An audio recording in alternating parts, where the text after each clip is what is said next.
You're watching Asia Now. Tomorrow, South Africans will vote in the country's hotly contested general election. Polls suggest that for the first time in 30 years, the governing African National Congress, or ANC, could lose the majority vote. The ANC is the party that broke apartheid rule under the leadership of Nelson Mandela. But a crumbling economy, high unemployment, and corruption allegations have already prompted thousands of South Africans living abroad to cast their ballots in overseas voting. Isaac Lukando reports. At this polling station, some 4,000 kilometers away from home, South Africa's flag flutters in the light Dar es Salaam winds. Though only about 200 South Africans live in Tanzania, many here feel it is important to chime into the political discourse at home. Feels good to be able to still have a say for back in South Africa, especially if we do wish to return one day and we have loved ones back there. So if you don't vote, you can't argue. Understand? So it doesn't matter which party eventually take the hot seat. If you didn't vote, you can't actually say anything about the party that is there.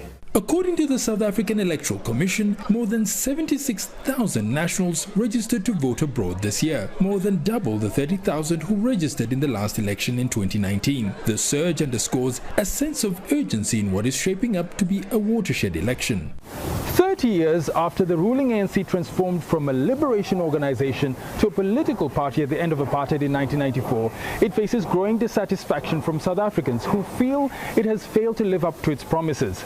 Stubbornly high unemployment, which reached 32% last year, along with persistent economic inequalities, corruption allegations and frequent power cuts have reduced its popularity. This will be South Africa's 7th election since the end of apartheid in 1994, a time when Nelson Mandela symbolized hope and prosperity for many in the country. But for many young South Africans, the mood has long soured. I would like to see things getting better, like in terms of we shouldn't be having shortage of electricity. I want to see in future everyone is employed and the corruption gone. The ANC, besieged by demands for change, is calling on voters to provide a fair assessment of the gains and losses made over the past 30 years. The party's message at home and abroad remains consistent. It is working to address challenges in Africa's leading economy. If you listen to the South African media and the people in general, they point to a number of issues that we need to fix. But in South Africa, we're not an island. We're not an island. Some of the challenges we're coming across, you find them globally.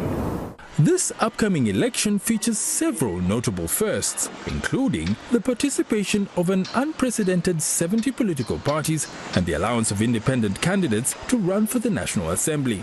The most eye-catching of them is the newly formed Umkhonto weSizwe, or MK Party, led by former President Jacob Zuma. Although barred from standing due to a prison sentence, Zuma's enduring popularity could erode the ANC's support base. But analysts say, in reality, the ANC's biggest opponents are the business-friendly Democratic Alliance and the economic freedom fighters who advocate for radical economic changes such as nationalizing industries. Analysts say the ANC has been clawing back voter support in recent weeks and might just squeeze out a narrow victory. But if its vote share drops below 50%, the party will, for the first time, need a coalition partner.